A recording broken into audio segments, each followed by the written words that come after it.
Tio, a gente fala sempre sobre as questões relativas aos escândalos de corrupção, essa situação toda, e você sempre tem um olhar otimista sobre os malfeitos que têm sido descobertos. E as pessoas às vezes pensam o contrário. As pessoas acham que quanto mais aparece, pior, né? Ao contrário, né? Como há um juiz da Suprema Corte norte-americana, já falecido, chamado juiz Clarity, ele dizia que o sol é o melhor detergente.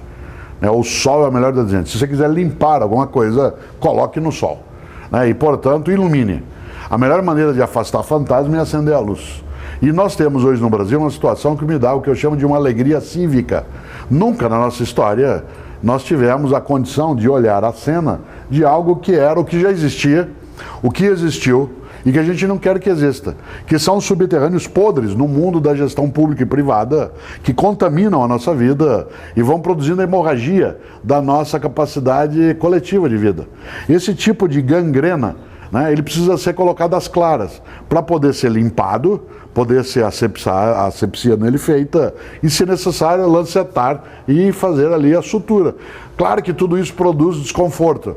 Seria muito bom fingir que não existe, como muitos fizeram durante muito tempo, ou dizer, bom, o que eu posso fazer? A vida é assim. Bom, o que eu posso fazer é não admitir que isso aconteça. Aliás, de maneira geral, a gente tem que entender, eu sempre digo isso, numa eleição, como a gente tem vez ou outra, a regra básica é, se você não quiser lixo na tua vida, não deposite lixo na urna. Se você puser lixo na urna, é lixo que você vai ter na tua vida. Nem sempre a gente tem clareza. Muitas vezes você deposita na urna um voto, supondo que a pessoa cumprirá o que fez, e depois ela te decepciona. Há uma vingança, entre aspas, boa para isso. Não vote mais nela. E se ela cometeu um ilícito, apoie a justiça quando a coloca na cadeia. Mas não descomprometa o conjunto da vida, por conta de tudo isso. Tua avó Emília costuma dizer que a gente beija a pedra por causa do santo. A gente beija a pedra por causa do santo, você não beija a pedra. Algumas pessoas que têm essa fé e beijam, por exemplo, alguma coisa no altar, você não beija a pedra por causa da pedra, você beija por causa do santo. Então, nesse sentido, há necessidade de pensar nessa direção. E às vezes o que aparece mais são agentes políticos, parlamentares, quem detém mandatos seletivos ou altos cargos no governo. Isso causa a impressão nas pessoas de que é o auge da sujeira, como nunca existiu, e também que só atinge políticos, e a gente vê também fiscais, grandes executivos de empresas também envolvidos. Isso mostra também o quanto isso está arraigado em alguma parte da sociedade. Não, e vale no dia a dia, por exemplo, você tem os pequenos delitos cotidianos. A pessoa, por exemplo, que esquece que ética não é cosmética, não é uma coisa que a gente usa de fachada. É aquele que acha um horror quando alguém pratica um desvio, mas ele mesmo, se puder, compra produto pirata. Ou ele tem carteira de estudante aos 40 anos de idade, que o genro arrumou para ele pagar meia entrada no cinema ou no teatro. Isso, além de falsidade ideológica, é evasão fiscal. Cada vez que alguém, por exemplo, deixa de aceitar aquilo que a legislação coloca, ele acaba achando que ele vai achar um caminho só dele. Ora, a política ela é mais visada, os agentes públicos são mais visados porque estão, de fato, com uma série de normas e legislações.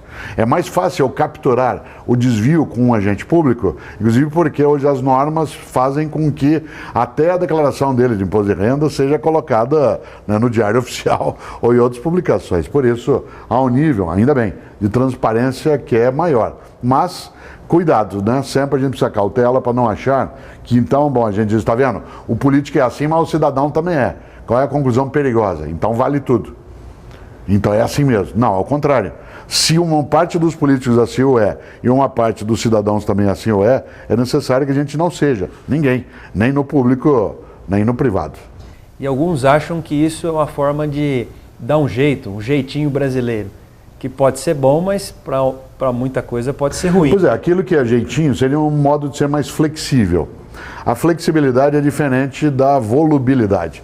Uma pessoa volúvel é aquela que muda por qualquer coisa, que não tem princípios fixos. Uma pessoa flexível é aquela que é capaz de alterar a ideia. Eu, por exemplo, até há 20 anos eu era contrário às cotas para afrodescendentes. Eu achava que era necessário fazer uma extensão mais forte disso, com o direito para as pessoas que fossem atingidas mais pela pobreza. Aí, ao estudar aquilo que aconteceu em outros países, olhando dados estatísticos, se vê que não é só uma questão de pobreza. Um pobre que é afrodescendente, ele tem uma dupla, né, imposição negativa. Por isso, eu alterei meu ponto de vista. Passei a defender essa percepção. Eu tenho uma convicção parlamentarista. Eu acho que o presidencialismo ele traz uma série, né, de descompassos, né, para uma nação como a nossa. Mas já fui um presidencialista convicto. É claro que eu não quero ir mudando de ideia à medida que o vento bate. Mas eu quero ser capaz de alterar minha percepção quando ela é necessária e é fundada.